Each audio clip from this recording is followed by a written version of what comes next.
this seat taken? Oh, thanks. Oh, this is nice. This is lovely. I've not been to the World Storytelling Cafe before. This is so nice. And I've picked up a lovely ginger and orange tea over at the counter there. Oh, and the people here are lovely as well, aren't they? Hi, my name's Janina. Janina Vigurs. It rhymes with Ribena tigers. And that's how I remember it anyway. I'm a storyteller. I'm a storyteller. So how fortunate that I've ended up here today. My friend John gave me directions, you see, and I'm supposed to be meeting him here. Do you know him? John Rowe. He's a storyteller too, but much taller, much beardier than me. I don't know what time he's supposed to be getting here.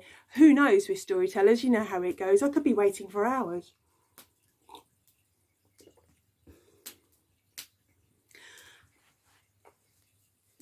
You know, I said I was a storyteller, and I hope you don't mind me sharing this with you, but I feel that we can, you know, even though we've only just met. I am a storyteller, but I'm not a very good one. You see, most storytellers carry all the tales that they know and that they tell in their head and in their heart. But you see, I just don't have the space up here in my brain, in my noggin, for all of that. So I have to just rely on the stories that are around me and hope that, you know, after they get over their initial shyness, that they will come out and come and sit on my shoulder and let me tell them. But I've got a secret. This they find absolutely irresistible. They love this more than ginger and orange tea. They love this more than lemon drizzle cake. They love this more than hot chocolate with whipped cream, marshmallows, and hundreds and thousands. The thing that they love above anything else in the whole wide world is music. So, if you don't mind, shall I see if I can play a little tune and see if we can get one to come out and come and join us? Because like I said, who knows how long we're going to be waiting for him to get here. Are you ready?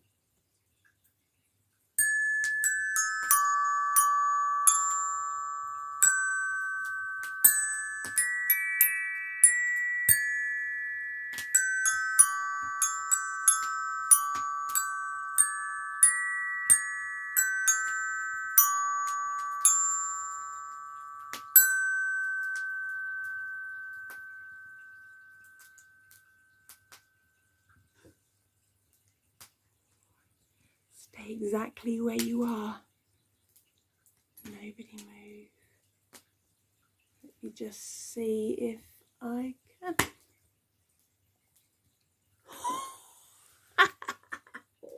First time! Wow! Oh, good. It's only a small one, but it is quite, it's quite lively. And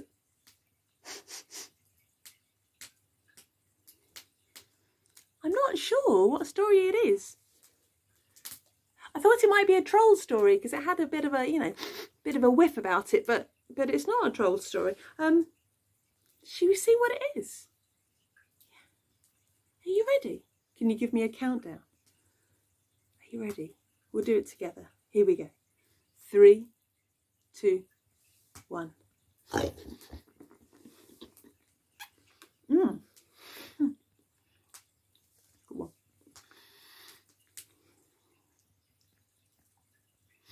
This story happened way, way, way back, right at the beginning of everything. There lived a small boy called Tom. And Tom lived with his mum. And they lived together in a house with a pointy, pointy roof. And that house sat, as they all do in these sorts of stories, in the middle of a thick, dark forest. Now, it was soon to be Tom's birthday, and Tom was excited. He was excited as a small boy would be whose birthday was about to happen. Tom was excited, and his mum was not quite as excited as he was. They were good people, and like all good people in these sorts of stories, they were happy that they were poor. But Tom's mum, she was clever. She was clever with her head, and she was clever with her hands.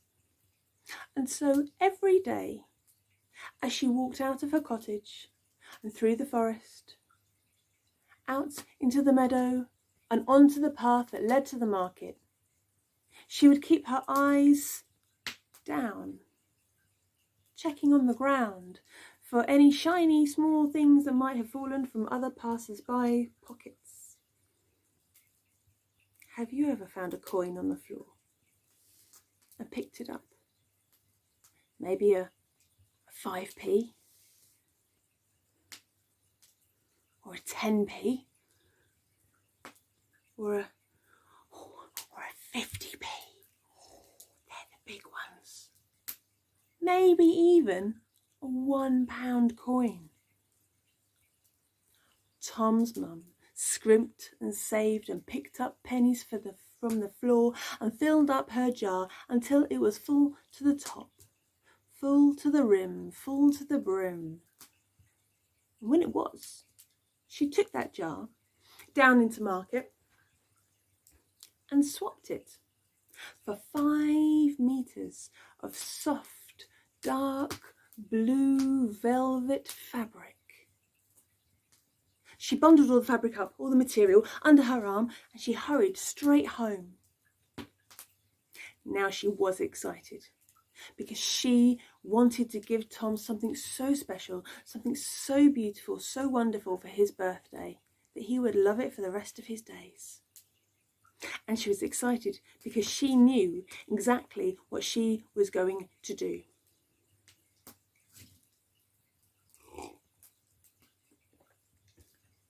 When she got home, she threw some more wood on the fire, took the material and laid it out on the floor, because they were so poor they didn't have a table. But it didn't matter. They had lots of room on the floor, and she laid it out nice and flat. And then she took the most enormous pair of scissors that she could find, and she cut it. And she snipped it.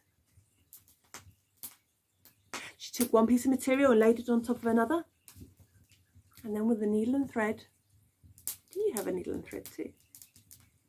She sewed it, stitched it, hemmed it, and at the end of all that making, she had made Tom the most wonderful, beautiful, blue birthday coat.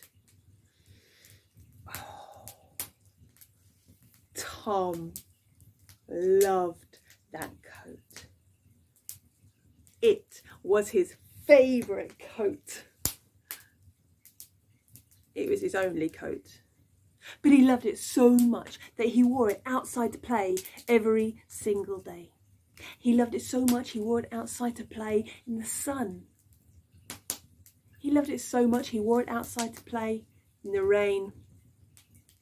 He loved it so much he wore it outside to play in the wind. He loved it so much he even wore it outside to play in the snow. Until one day his mummy called him inside from being outside. She gave him the look. Now, I don't know if you know what the look is, but if you've seen it, then you will have felt it. It is something that a mummy or a daddy or a grown-up does when you know that you've been caught doing something that you really shouldn't have done. They don't have to say a single, they just give you the, eventually she did say something. She said, "Oh, Thomas, look at your coat, your beautiful blue birthday coat. It's tattered and torn beyond all recognition. This will never do. Take it off and give it here." Tom really didn't want to take his coat off. He loved this coat. It was his favourite coat. This was only coat. And he said, "No, Mummy, no. There's a hole in the elbow, and that's when I caught it when I fell out of the tree, and the pocket's got a bit torn because I had to go into the hedge to get my ball back, but it still works. It's okay. I don't want it. No," said his mummy. So he knew what he had to do. Took off his coat, gave it to his mum. He went outside to play. Tom's mum took that coat, laid it out on the floor, and with the most enormous pair of scissors you've ever seen, she cut it, and she snipped it. She took one piece of material and laid it on top of another. She sewed it, stitched it, hemmed it, and at the end of all that making, she had made Tom the most wonderful, beautiful blue waistcoat. That's a little bit like a normal coat, but with no arms. Tom loved that waistcoat. He loved it so much. He wore it outside to play every single day. He loved it so much. He wore it outside to play in the sun. He loved it so much he wore it outside to play in the rain. He loved it so much he wore it outside to play in the wind. He loved it so much he wore it outside to play in the snow. Until one day his mummy called him inside from being outside. And she gave him the look. Eventually she said, "Oh, Thomas, look what you've done. Look at the state of that beautiful blue waistcoat that I made for you. It's tattered and torn beyond all recognition. This will never do. Take it off and give it here." And Tom really didn't want to. It was his favourite waistcoat. It was his only waistcoat. And so he said, "No, Mummy, well, the stitches come undone, and that's why I got it caught in the bramble when I was picking blackberries. And that's okay, and the button's a little bit wobbly and falling off, but that's okay. I've still got another 3, and I really don't want to know," said his mum. He knew what he had to do, so he undid the buttons and he took it off and gave it to his mum, and he went outside to play.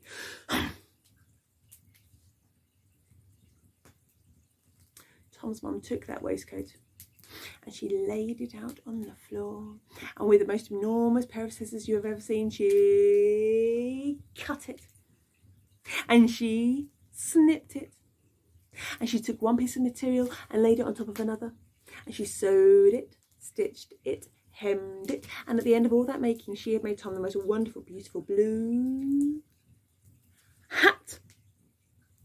Tom loved that hat. It was his favourite hat. It was his only hat. But he loved it so much he wore it outside to play every single day. He loved it so much he wore it outside to play in the sun. He loved it so much he wore it outside to play in the rain. He loved it so much he wore it outside to play in the wind. He loved it so much he wore it outside to play in the snow. Until one day his mummy called him inside from being outside, and she gave him the look. She said, "Oh, Thomas, look at that hat. That beautiful blue hat that I made for you. It's tattered and torn beyond all recognition. Take it off and give it." Tom really didn't want to, because it was his favourite hat. It was his only hat. And he said, no, mummy, no, mummy, no, mummy. The ribbon's coming off and that's okay, but the bed's just a bit bent. When I got hit on there with the stick and said his mum. So he knew what he had to do and he went outside to play. Tom's mum took that hat and she laid it out on the floor, and with the most enormous pair of scissors you have ever seen, she cut it and she snipped it, and she took one piece of material and laid it on top of another, and she sewed it, stitched it, hemmed it, and at the end of all that making, she had made Tom the most wonderful, beautiful blue bow tie. Tom loved that bow tie. Made him look so smart. He loved it so much. It was his favourite bow tie. It was his only bow tie. But he loved it so much he wore it outside to play every single day. He loved it so much he wore it outside to play in the sun. He loved it so much he wore it outside to play in the rain. He loved it so much he wore it outside to play in the wind. He loved it so much he wore it outside to play in the snow, until one day his mummy called him inside from being outside. She gave him the... Thomas! Look at that bow tie, that beautiful blue bow tie that I made for you. It's tattered and torn beyond all recognition. This will never do. Take it off and give it... He really didn't want to. Really didn't. He loved that bow tie and it was his favourite bow tie. And he's like, no, mummy, no, mummy, no, mummy, I don't want to say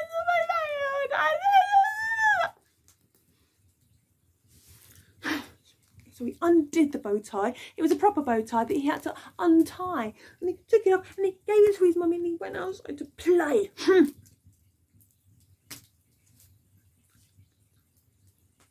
She took that bow tie, she laid it out on the floor with the most enormous pair of scissors you ever seen. She cut it. And she snipped it. She took one piece of material, laid it on top of another, and she sewed it, stitched it, hemmed it, and at the end of all that making, she had made Tom the most wonderful, beautiful blue button. Tom loved that button. It was his favourite button. It was his only button. Imagine that, just one button on your shirt and the rest of the shirt's all open and flappy to the elements. But he loved it so much. He wore it outside to play every single day. He loved it so much he wore it outside to play in the sun. He loved it so much he wore it outside to play in the rain. He loved it so much he wore it outside to play in the wind. He loved it so much he wore it outside to play in the snow. Until one day his mummy called him inside for being outside and she gave him the... Thomas, look at that button, that beautiful blue button that I made for you. It's tattered and torn beyond all recognition. This will never do. Take it off and give it here. And Tom really didn't want to do that because he knew what she was going to do with those scissors. And he said, no, mummy, no, not this time. This is my favourite button. It's my only button. I love that button. I love that.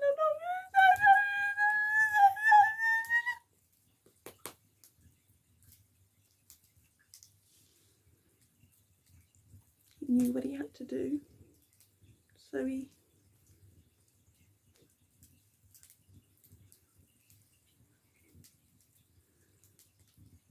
gave it to his mummy.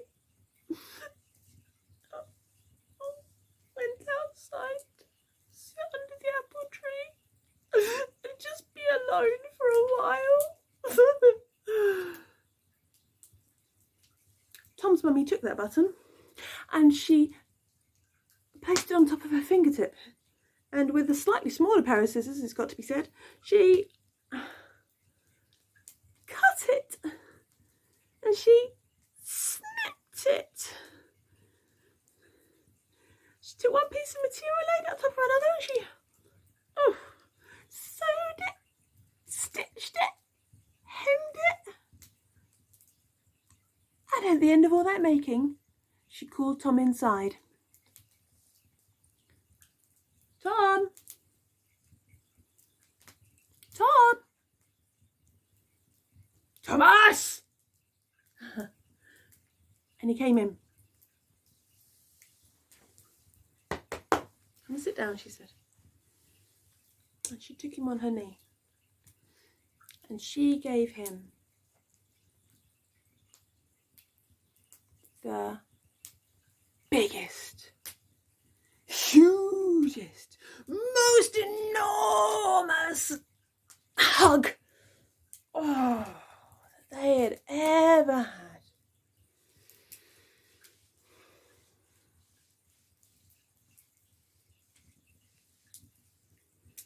And then she gave him the story of his blue birthday coat and how it got made smaller into a waistcoat, got made smaller into a hat, got made smaller into a bow tie, got made smaller into a button, until all that was left was just a story. And that's the story that he told me. And that's the story that I've told you. And maybe, if you enjoyed it, you could go and tell somebody else. Because that's how stories live.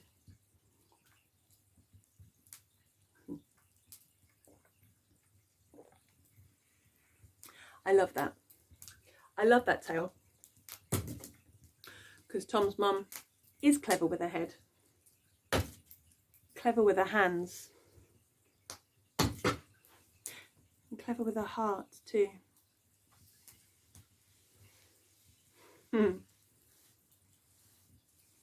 Three qualities of a good mother. And goodness knows there are some mothers working incredibly hard at the moment to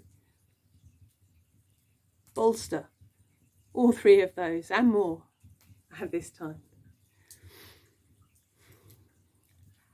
And it's at times like these that I don't know how you feel about this, but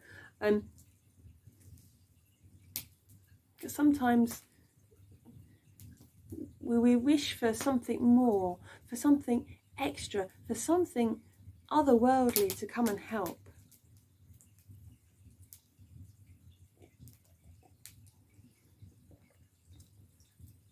And that's exactly what I think happens in this story. Let's see if I'm right.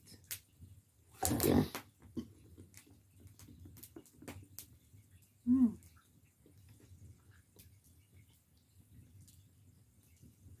This story happened way, way, way back, right at the beginning of everything. There lived a dear, sweet, kind old lady.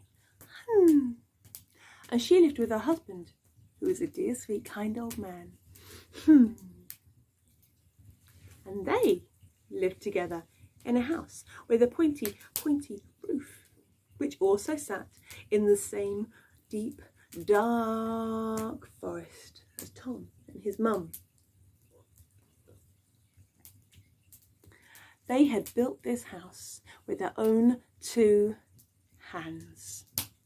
Together, they had built it up and up and up and up and out and out and out and out until it was perfect and filled with everything that they could ever possibly wish for. And they were happy there. But one day, dear, sweet, kind old lady said to her husband, Husband, I love our house. It's just beautiful. But I just wonder if you could make me a little garden outside, just like in your spare time, because the forest is a bit dark and it's blocking out all the light to the windows. Could you just do that for me? Thank you. And dear, sweet, kind old man loved his wife with all of his heart. He truly did. But he was old, and he'd just built his own house with his own two hands. He was tired, but he did love his wife. So he said, okay. So the very next day, he went out into the garden and took the axe that was possibly even taller than him, and he set about chop, chop, chop, cutting down some of the trees to make a small clearing. And when he did, soon after, the light got through and the rain got through, wild flowers began to spring up. Primroses and bluebells, even the odd wild daffodil and cowslip too. It was beautiful. And the wife loved her garden. For about 3 months. And one day, she was out walking in the garden and she said, Husband, I love our garden as much as I love our house, but I just wonder, could you maybe plant something in the garden that I could eat? I really love the flowers, but I really would like to be able to walk through the garden and just pick something and have a little nibble as I walk through. Could you just do that for me in the spare time? Like, no hurry. Well, the dear sweet kind old man loved his husband, but he loved his wife too. But he just built his own house with his own 2 hands.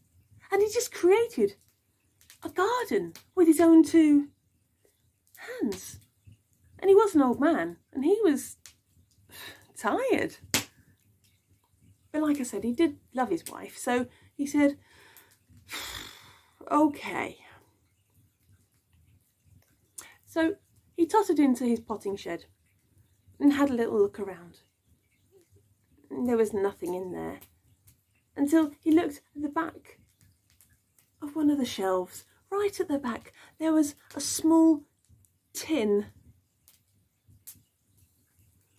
with a very stiff lid, but he managed to get it off, and in that tin were 3 seeds. There's no label on there. And so he thought, just to save himself a little walk into market, he just plant these seeds first, just to see what happens, because you never know what they were going to be. If you could eat it, maybe that would be nice. So he did what needed to be done with seeds. He took his finger and boop, boop, boop, made 3 little holes and boop, boop, boop, planted 3 little seeds and whoop, whoop, whoop, covered those seeds up and watered them. And he cared for those seeds. He checked on them every single day. I think he may have even sung to them occasionally too. But he cared for them.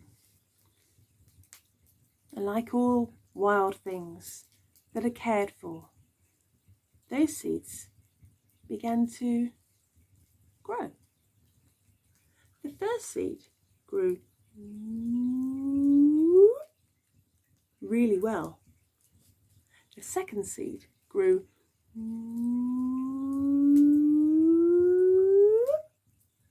even better. The third seed grew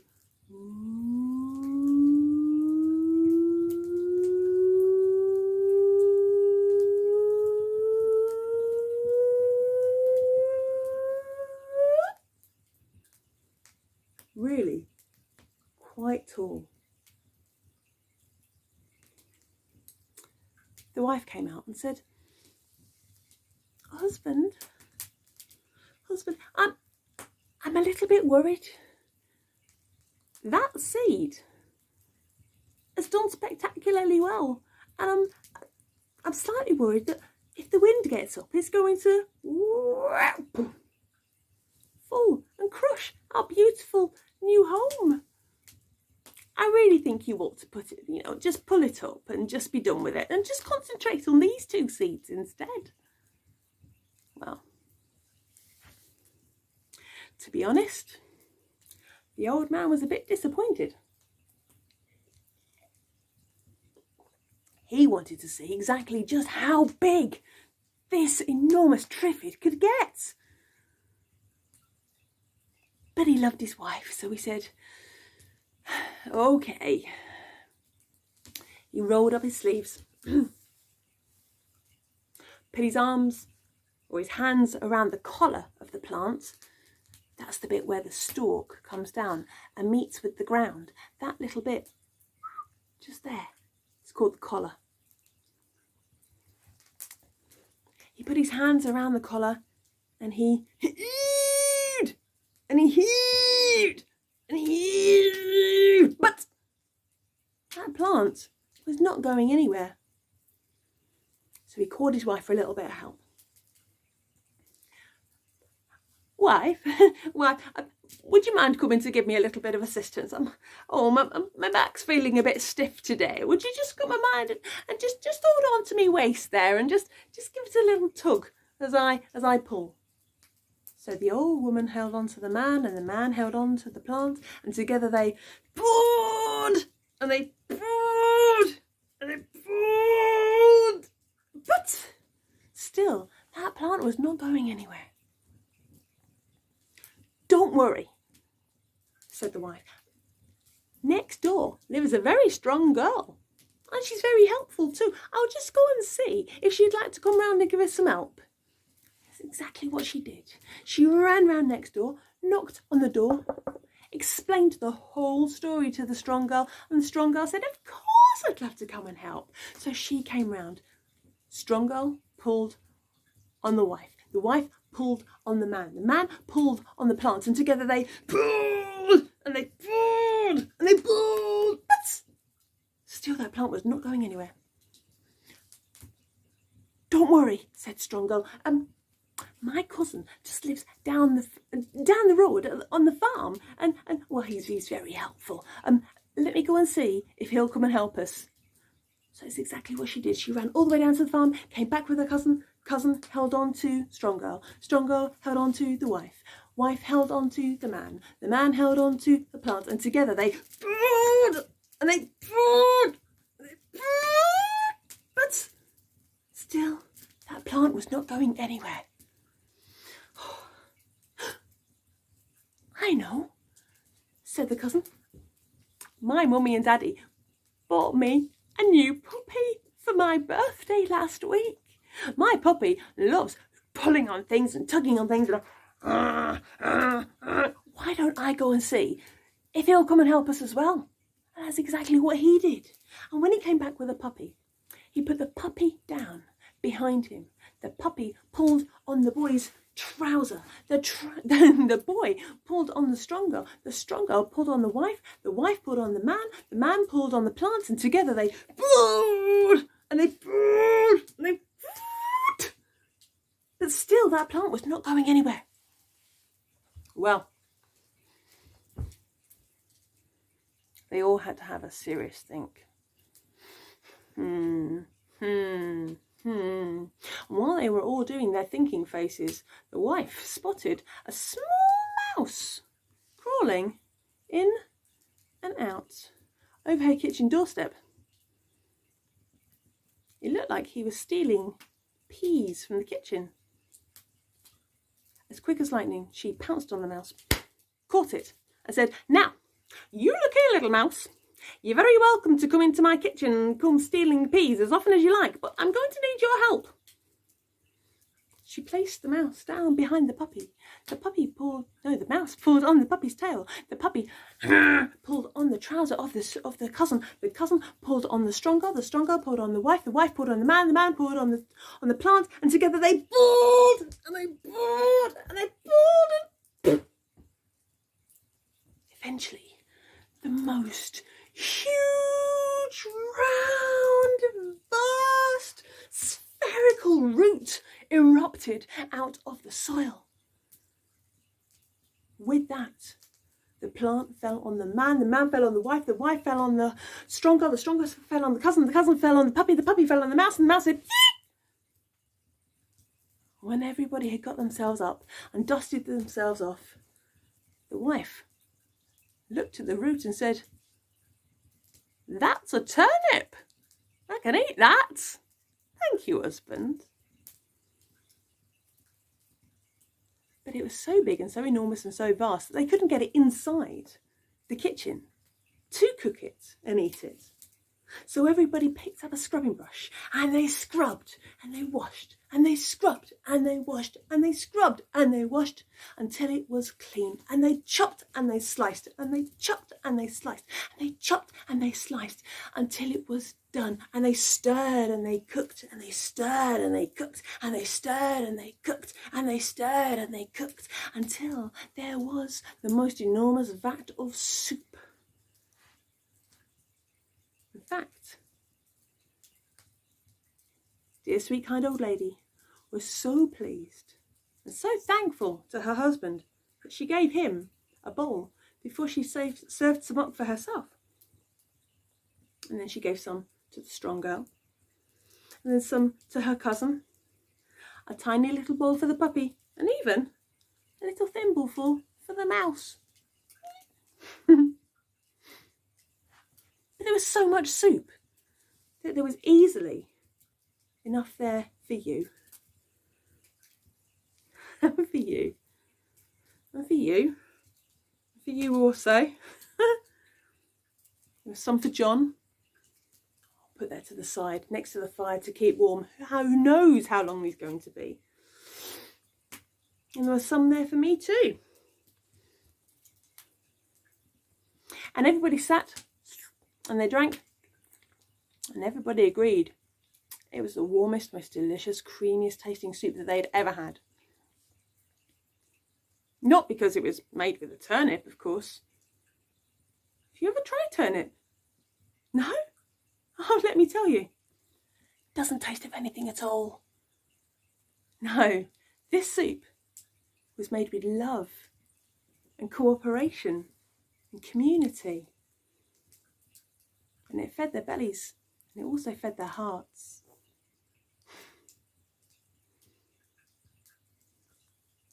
Everything has a beginning. Everything has a middle. And nearly everything has an end.